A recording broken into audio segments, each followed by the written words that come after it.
I have been expecting you.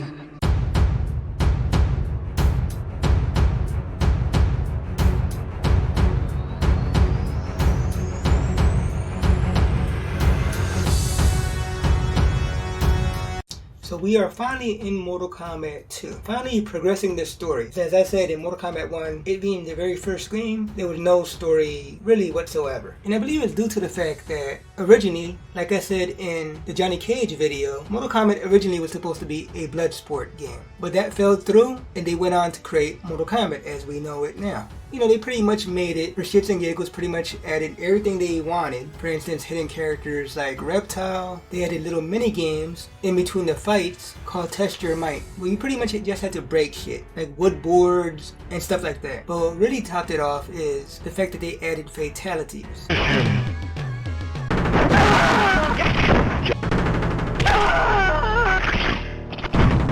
Kano. Liu Kang wins. Raiden wins.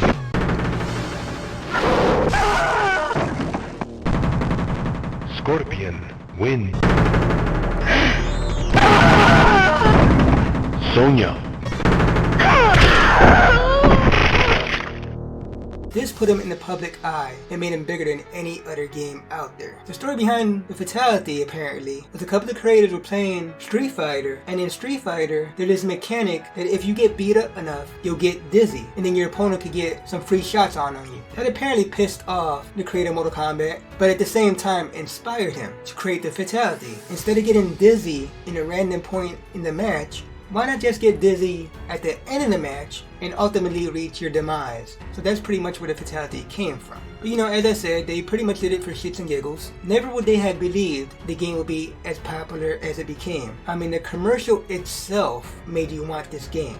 Mortal Kombat!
Sonya. Sub-Zero. Scorpion. Liu Kang. Raiden. Kano. Johnny Cage.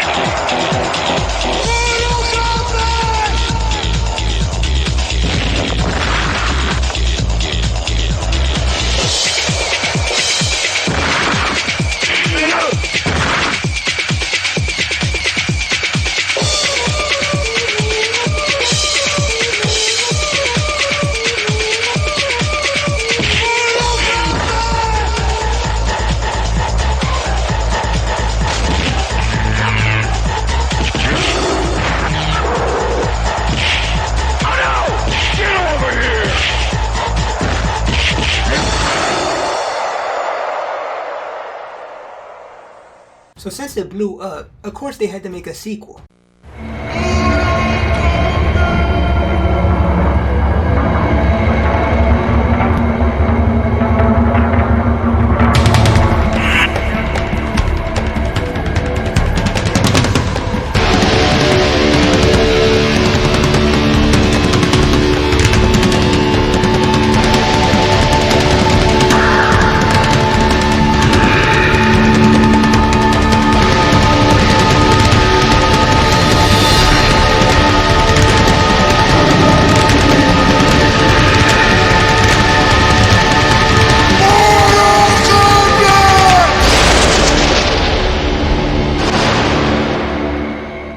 And they pretty much doubled down on everything. They kind of doubled down on characters, where Mortal Kombat 1 had 7 playable characters, Mortal Kombat 2 had 12. And where everybody had 1 fatality in Mortal Kombat 1, in Mortal Kombat 2, everyone had 2 fatalities, of course. Now, due to the fatalities in Mortal Kombat 1, there were huge controversies. The game was on the news, and because of it, they made a rating system that we all know now as the ESRB. And from that day forward, Mortal Kombat was of course rated M for mature. So with that, I guess the creators of Mortal Kombat kind of tried to poke fun of the situation because they added 2 finish moves. One called a babality, which basically turned your opponent into a baby.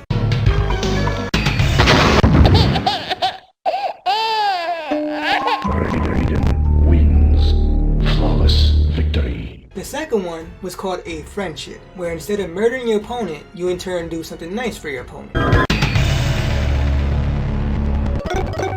Kung Lao wins. Flawless victory.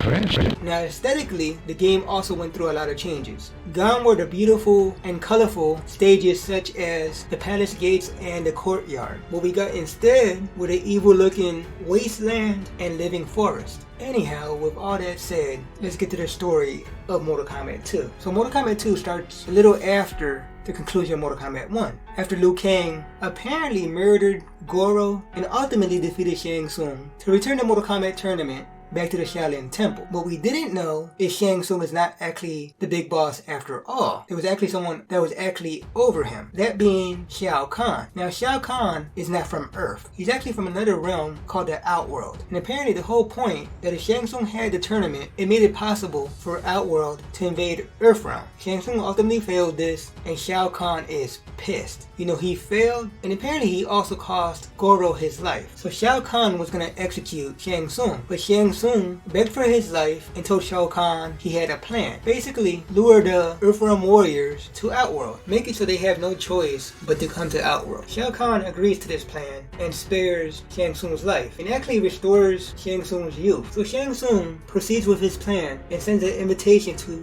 Raiden, in which Raiden gathers all his warriors to basically compete in Outworld's version of Mortal Kombat. And ultimately, Liu Kang once again won the Mortal Kombat tournament. And that's pretty much the story of Mortal Kombat as a whole. But yeah, let's get into the characters. First, we're going to start off with the returning characters. As I already said, Liu Kang is returning, as well as Raiden. Johnny Cage had joined them, and then we had the returning Scorpion. But also from Mortal Kombat 1, we have a new younger Shang Tsung since Shao Kahn returned his youth, so he is now playable. And we also have Reptile making his playable debut. But that's not all, because we also have brand new characters debuting in Mortal Kombat 2. First off, we have Baraka, which is a warlord from the Tarkatan race, and he's one of Shao Kahn's enforcers. We have Jax Briggs, which is a member of the US Special Forces and a longtime friend of Sonya. We have Katana, which is Shao Kahn's personal assassin and his stepdaughter. We have Kung Lao, which is Liu Kang's best friend from the Shaolin Temple, which means he's also a Shaolin monk. We have Mileena, which is Shao Kahn's other personal assassin, as well as his other daughter. And finally, as far as the new characters, well, playable characters, we have